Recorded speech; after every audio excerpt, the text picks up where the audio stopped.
দেশ বা দেশের বাইরের থেকে যারা যেখান থেকে আমার এই বিনোদনটি দেখতেছেন তাদের সবাইকে জানাই অনেক অনেক প্রীতি ও শুভেচ্ছা। আশা করি সকলে ভালো আছেন এবং সুস্থ আছেন। তাই নিত্যদিনের মতো আপনাদের সামনে আজও নতুন একটি ভিডিও নিয়ে হাজির হলাম। তাই এই ভিডিওতে আপনাদেরকে দেখাবো বিশেষ কিছু নিয়ম, যা আপনাদের একদিনের বাচ্চার থেকে শুরু করে এবং বাচ্চা লেয়ার মুরগি রেডি করার বিশেষ কিছু কৌশল এবং সঠিক নিয়ম। তাই আপনারা অবশ্যই এইরকম গুরুত্বপূর্ণ ভিডিও পেতে চ্যানেলটাকে সাবস্ক্রাইব করে বেল আইকনটি অল করে সাথেই থাকবেন। তাই আমি সবসময় আপনাদেরকে বিশেষ কিছু গুরুত্বপূর্ণ বিষয় দেখানোর জন্য চেষ্টা করি, যাতে আপনারা সঠিকভাবে লেয়ার মুরগি পালন করতে পারেন এবং সঠিকভাবে ডিম প্রোডাকশন নিতে পারেন। আপনারা জানেন, লেয়ার মুরগি যদি সঠিক নিয়ম মাফিক একদিনের বাচ্চার থেকে শুরু করে ডিম প্রোডাকশন পর্যন্ত যদি সঠিক নিয়মে লেয়ার মুরগিগুলো তৈরি করা না হয়, তাহলে দেখা যায় যে ওই মুরগির থেকে সঠিকভাবে ডিম প্রোডাকশন পাওয়া যাবে না এবং ওই মুরগিগুলো সঠিকভাবে ওয়েট হবে না এবং বাচ্চাগুলো ছোট বড় বিভিন্ন রকম সমস্যা দেখা দেবে। তাই আপনারা যদি পুলেট সংগ্রহ করে খাবার করতে চান অথবা রেডি বাচ্চা সংগ্রহ করে রেডি করে খামার করতে চান, অবশ্যই আপনাদের এই ভিডিওটা যদি আপনারা পুরোটি দেখেন, তাহলে দেখা যাচ্ছে যে আপনাদের সমস্ত বিষয় এবং কিভাবে কি করতে হবে এবং কিভাবে আপনারা লেয়ার মুরগির বাচ্চা লালন পালন করে বড় করতে পারবেন এবং সঠিক ডিম প্রোডাকশন নিতে পারবেন, বিস্তারিত বিষয় আপনারা জানতে পারবেন। এই জন্য অবশ্যই এইরকম নতুন ভিডিও পেতে চ্যানেলটাকে সাবস্ক্রাইব করে বেল আইকনটি অল করে সাথেই থাকবেন। তা আমি চেষ্টা করি আপনাদেরকে প্রতিনিয়ত নতুন নতুন কিছু টিপস দেওয়ার জন্য, যাতে আপনারা কখনো ঠকে না যান এবং সঠিক নিয়ম মাফিক এবং সঠিকভাবে লেয়ার মুরগির খামার করে লাভবান হতে পারেন এবং প্রতিষ্ঠিত হতে পারেন। লেয়ার মুরগি হচ্ছে দীর্ঘমেয়াদী ব্যবসা, তাই দীর্ঘমেয়াদী ব্যবসাতে লাভ হওয়ার সম্ভাবনাটা বেশি থেকে যায়। তো অনেকেই দেখা যাচ্ছে যে ব্রয়লার এবং সোনালী কক বিভিন্ন ধরনের মুরগি পালেন, কিন্তু এই মুরগিগুলো হচ্ছে 1 মাসের 40 দিনের এবং 60 দিনের, 60 দিন 40 দিন 1 মাস এর মধ্যে মুরগি পাললে গেলে কি লাভ আর কি লস এতে বোঝার কোনো সম্ভাবনা থাকে না বা লস হওয়ারও সম্ভাবনা বেশি থেকে যায়।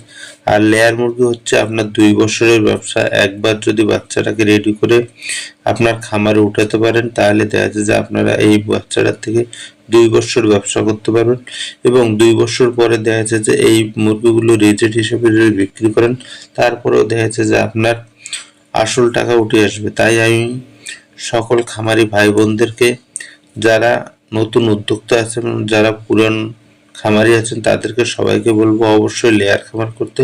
লেয়ার খামারে লস হওয়ার সম্ভাবনা একবারেই নেই। আর বেশি কথা বাড়াচ্ছি না, মূল কথা চলে যাচ্ছে। স্বাগতম বিকে পুলেটের অফিসিয়াল লাইভ খামার ভিডিওতে। আজকের ভিডিওতে দেখুন আমাদের খামারের আসল পরিবেশ, পুলেটের স্বাস্থ্য, ওজন ও পরিচর্যা এবং প্রস্তুত প্রক্রিয়া ব্যবস্থা। আমরা সরাসরি খামার থেকে মানসম্মত লেয়ার পুলেট সরাসরি সরবরাহ করি। সঠিক বয়স, আদর্শ ওজন ও সম্পূর্ণ ভ্যাকসিন স্বাস্থ্য গ্যারান্টি। অর্ডার ও বিস্তারিত জানতে কল করুন। আপনি যদি নতুন খামারি হন বা ভালো মানের পুলেট খুঁজে থাকেন, তাহলে এই ভিডিওটি আপনার জন্য খুবই গুরুত্বপূর্ণ।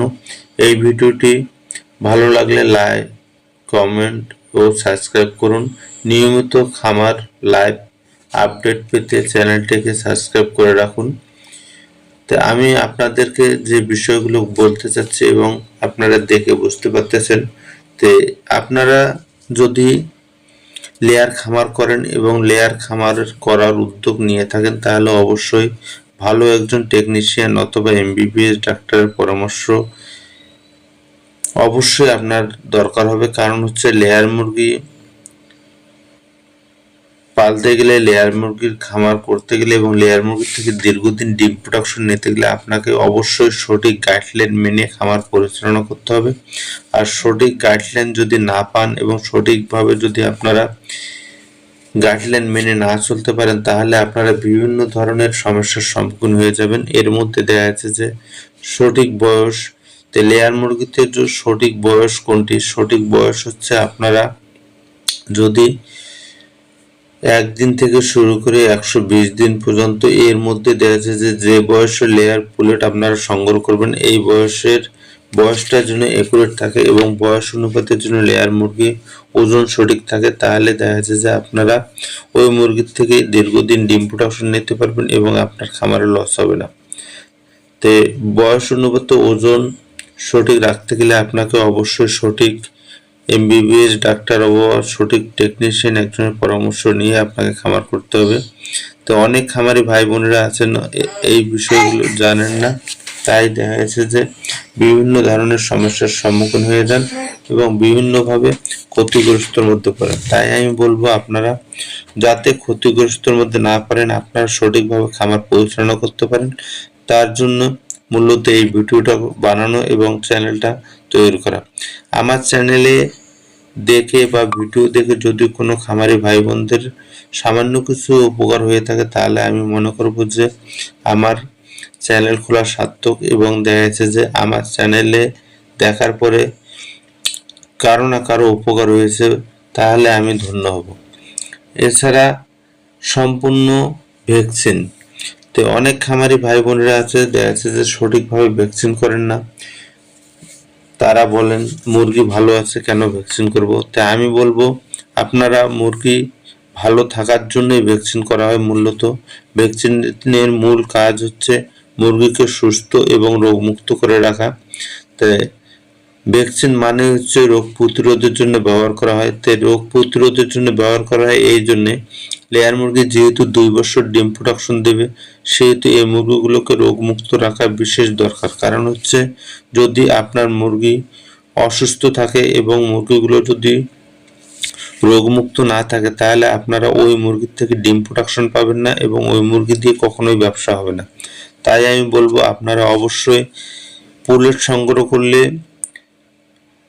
100% ভ্যাকসিন পরিপূর্ণ দেখেই পুলেট সংগ্রহ করবেন। কারণ হচ্ছে ভ্যাকসিন দেওয়া পুলেট দেখলেই বোঝা যায়। এছাড়া দেখা যাচ্ছে যে খামার থেকে আপনারা ভ্যাকসিন দেওয়া পুলেট সংগ্রহ করবেন, সেই খামারের যতদিন বয়সের আপনারা পুলেটগুলো সংগ্রহ করবেন ততদিন পর্যন্ত কি কি ভ্যাকসিন হয়েছে এবং কি কি ওষুধ দিয়ে মুরগিগুলোকে চালানো হয়েছে বিস্তারিত চার্ট এবং যদি আপনারা নিতে পারেন, তাহলে দেখা যাচ্ছে যে আপনার পরবর্তীতে ওষুধ চালানো এবং পরবর্তীতে ভ্যাকসিন কি বাকি আছে এই জিনিসগুলো বুঝতে সহজ হয়ে যাবে। এছাড়া সহজ আরেকটি মাধ্যম আছে, সেটা হচ্ছে আপনারা যদি যে পুলেটগুলো সংগ্রহ করেন এই পুলেটগুলোর থেকে কিছু ব্লাড টেস্টের জন্য যদি নিতে পারেন, তাহলে আপনারা ল্যাবটে যদি পুরা ব্লাড দেওয়ার পরে যদি কি কি রোগ এবং কি কি ভ্যাকসিন করা আছে এই টেস্টগুলো কমপ্লিট করেন, তাহলে আমি মনে করব যে আপনার আরও মুরগিগুলো সংগ্রহ করার দেখা যাচ্ছে যে গুরুত্ব বেড়ে যাবে। কারণ হচ্ছে দেখা যাচ্ছে যে আপনি জানতে পারলেন মুরগিগুলোতে কি কি ভ্যাকসিন করা আছে এবং কি কি করা নাই এবং বডিতে কি কি অ্যান্টিবায়োটিক দেওয়া আছে এবং কি কি অ্যান্টিবায়োটিক দেওয়া নেই। এবং অনেক সময় দেখা যাচ্ছে যে বডিতে অ্যান্টিবায়োটিকের ডোজ অনেক ওভার হওয়ার কারণে দেখা যাচ্ছে যে মুরগিতে পরবর্তীতে কোনো অ্যান্টিবায়োটিক আর বডিতে কাজ করে না। তাই আপনারা যদি এই বিষয়গুলো জানতে পারেন বা এই জিনিসগুলো সঠিকভাবে তদন্ত নিয়ে পুলেট সংগ্রহ করেন, তাহলে আমি মনে করি যে আপনাদের দুর্ঘটনা ঘটার কোনো সম্ভাবনা নেই। কারণ হচ্ছে লেয়ার মুরগি পালন করা হয় মূলত সঠিক গাইডলাইন মেনে এবং সঠিক দিক নির্দেশ